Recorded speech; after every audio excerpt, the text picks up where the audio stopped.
Non, là, tu joues un drogué. Tout le monde me parle de l'épaule quand je me fais enlever le tatouage avec la râpe à fromage. Ouais, c'est ça. Ouais, je jouais une tête brûlée, un peu sur la poudre qui voulait être un skin. J'aimerais qu'on commence en parlant de Radio Enfer. Ouais. T'as Oh joué mon Dieu, là-dedans? tu remontes loin. Ben oui, on remonte loin. Moi, Ouais. pourtant, je savais que t'allais jouer dedans, puis c'était toi, mais on dirait que j'avais carrément oublié Je ça. comprends, j'ai une espèce de grand ado attardé, semi-mongol, c'est bon. Ouais, non, c'est de mes premières affaires, ça.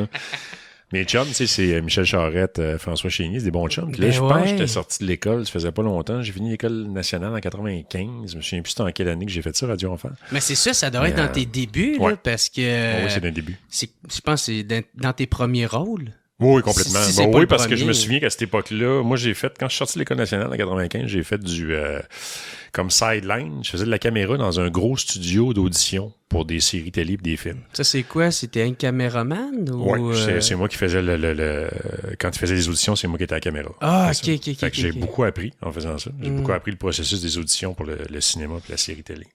Fait que je faisais ça comme sideline, fait que je travaillais pas bien. Tu sais, quand je suis sorti en 95, un peu de théâtre, une coupe d'affaires, puis je faisais ça comme sideline. Je pense que c'est là que j'ai pogné Radio Enfer. Ok. Fait que c'est vraiment au début, là. Ok. Début, ouais. T'as-tu postulé ou auditionné? Pour ou... Radio Enfer? Ouais. Non. On t'a l'a juste offert? Ouais. Ouais. Louis Saya, qui faisait ça. Qui Il voyait un grand tatan en toi? Ouais, je pense que oui. Puis c'était des chums, puis ils ont dû faire ok. mon chum Jean-Nic, ça va pire là-dedans. Fait que c'était pas beaucoup, là. Je pense que j'avais tourné une couple de fois. Puis, Non, c'est ça. C'était une coupe d'apparition que tu faisais ici et là. le chum de. C'est-tu Camille qu'elle s'appelait, le personnage? Non, je pense que c'est Dominique. Dominique, la petite en tout cas. Ouais. Ben, t'as Camille puis Dominique. Je pense que c'était Camille. Il me semble que c'était Camille. Mais pas sûr. Anyway. C'était comment l'ambiance sur le plateau? Sur Radio Enfer, c'était le des chums, fait que c'était le fun, tu sais. C'était du gros fun. Puis je sais que Louis Saya me laissait faire mes niaiseries, tu sais. Fait que... Ouais, t'avais-tu laissé place à... Ouais. Bon, oui, c'est moi qui ai proposé ce grand débile-là qui, je pense qu'à un moment donné, il a fait « Hey, laissez-le aller. Laissez-le faire. » Ah ouais? Laissez-le faire Fait ses qu'il y avait niaiseries. bien de l'impro là-dedans? Oui. Il n'y avait pas, tu sais... puis quand j'ai vu le résultat après, j'ai fait « Hey, Chris, ouais, OK, il avait l'air semi-drogué, un peu. » Tu sais, rien de ça qui est dit, fait que c'est ça qui est drôle, tu sais. C'était comme un grand sensible, naïf, mais il était weird. Il était assez weird, tu sais, puis c'est le même que j'avais proposé, puis j'avais aucune direction d'acteur là-dessus. Là. Je pense que Louis, quand il voit que c'est le fun puis que ça marche, c'est drôle, il fait « Let's go. » Lâche-toi là. De toute façon, c'est tous des personnages un peu flagués là-dedans. Ouais. Ça décrochait-tu des fois? Hey, écoute, ça fait longtemps. Tout ce qui est sitcom, ça décroche à un moment donné. Ouais. Moi, je me souviens que c'était les premières affaires, fait que je voulais bien faire, fait que je pense pas que ça m'est arrivé ailleurs de décrocher dans d'autres projets, mais je me souviens pas là-dedans que... Mais oui, effectivement, c'est une gang de niaiseux. Puis t'es devant un public aussi. Ouais, t'es devant le public. Fait que tu sais, T'es devant le public, t'as un certain timing, tu veux pas trop retarder le show, mais Ouais. oui, ça arrive. Ben oui, c'est le genre de show, ça arrive, c'est sûr. Là. OK. C'est clair, ouais. Le deuxième affaire, je voulais te parler, Hochelaga. Ouais.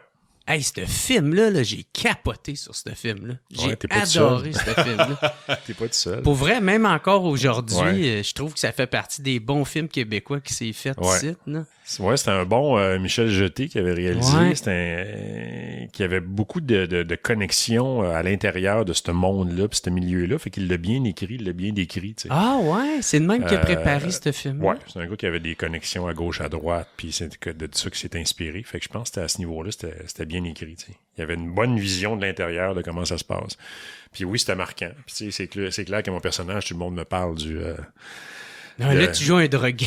tout le monde me parle de l'épaule quand je me fais enlever le tatouage avec la râpe à fromage. Ouais, c'est ça. Ouais, je jouais une tête brûlée, un peu sur la poudre qui voulait être un skin. Mais je me souviens que c'est drôle parce que j'ai fait ça puis Maelstrom en même temps. C'est deux films que j'ai tournés. C'est ça, je me demandais. En même temps. Ben, Maelstrom, c'est Denis Villeneuve. Ouais, c'est Denis Villeneuve. Qui est sorti dans les mêmes années. Qui est sorti dans les mêmes années, qui a été tourné en même temps. Écoute, il y a des fois, je finissais... ça m'est arrivé de finir à 5 heures le matin sur Hochelaga, puis le transport m'attendait pour m'amener sur tourner Maelstrom. J'ai comme un record de 37 heures sans dormir. Là. Mais je me souviens que pour ce personnage-là, Michel aurait aimé ça que je me rase complètement les cheveux parce qu'il voulait que je joue un skin. Ouais, c'est ça, un skinhead. Là. Puis ce qui fait que j'ai un bandeau sur la tête dans Hochelaga, c'est parce que je tournais Maelstrom en même temps. Il a fallu faire des concessions. Michel était un peu en crise. C'était comme, j'aurais aimé ça t'avoir. Qu'est-ce que tu fais? Tu me prends un autre acteur? Parce que, tu sais, à un moment donné, je peux pas... Fait il y avait une concession de me sacrer un bandeau sur la tête, mais... Fait que c'est le même qu'on l'a fait. Parce que c'est un skin, tu sais, j'ai comme un bomber là-dedans. Je suis souvent en camisole blanche. Ouais. Fait que Puis le gars, il ça cherche. représentait ça un peu. Ouais, il cherche, il veut se trouver un groupe Ouais. d'appartenance. Puis il finit par passer comme ben du monde le passé. C'est-à-dire qu'il... Tu sais, dans ces gangs-là, tu deviens de la chair à canon un peu. Là. Ouais. On t'utilise. Quand t'es pas dans les top, on t'utilise, tu sais. Fait que c'est un peu ça. On c'est un sert peu de de même toi. que ça finit. Ouais, c'est ça. Puis, comment tu t'es préparé pour ce rôle-là? T'as-tu à faire une préparation? Je me souviens que j'ai auditionné, premièrement. Puis c'est pour ça que Michel m'a pris, parce que j'avais fait une crise de bonne audition. Puis ma préparation, c'était... c'est toujours la même façon que je travaille, moi. C'est-à-dire que je m'empare du scénario, puis tranquillement, pas vite, le personnage m'habite, ça mijote. C'est sûr que je fais des choix. Tu sais, il y a des choix physiques, il y a des choix de costumes, il y a des choix de... Si tu veux y imposer certains tics, certaines affaires à ton personnage, une démarche, une façon physiquement de se tenir.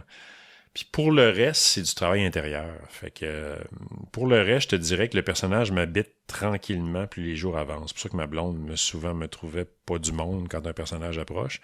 Parce que dans ma vie, tranquillement, on va faire l'épicerie, on va faire quelque chose. J'y pense de plus en plus. Puis je suis toujours en train de me dire comment que mon personnage serait dans le quotidien, qu'est-ce qu'il ferait. Fait que moi, j'ai toujours appelé ça mijoter un personnage. C'est ma façon de travailler, c'est-à-dire que je place pas 1000 affaires.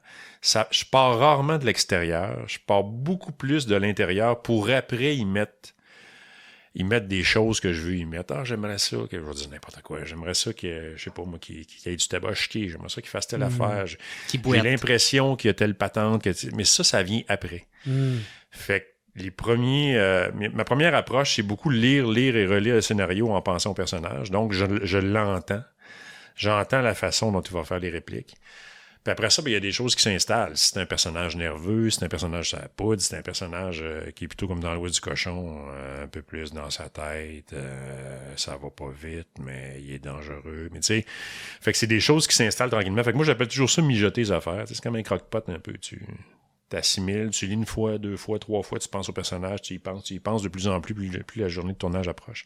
Puis après ça, je fais les derniers choix. Tranquillement, pas vite. Souvent, tu t'envoies à l'essayage. Tu dis, moi, j'aimerais mieux telle affaire, j'ai pensé à telle affaire. T'sais. Puis comment que Michel, le réalisateur, lui, il deal avec ça? Parce que dans le fond, c'est un travail d'équipe. C'est un travail d'équipe. Il deal avec ça. Évidemment, tu t'en vas pas loin de ce qui est proposé. T'sais, quand tu lis le scénario, tu as quand même une bonne idée d'où s'en va le personnage. Puis tu jases avec le réal aussi. T'sais. Puis une fois que les bases sont installées et tu proposes de quoi, puis là, il faut que tu sois capable de t'ajuster. Tu es en négociation sur un plateau de tournage, tu t'offres des choses, tu proposes des choix. What's up tout le monde? Ici Jer Alain pour vous dire un gros merci d'écouter et de suivre le What's Up Podcast. Vous pouvez m'aider en devenant membre Patreon.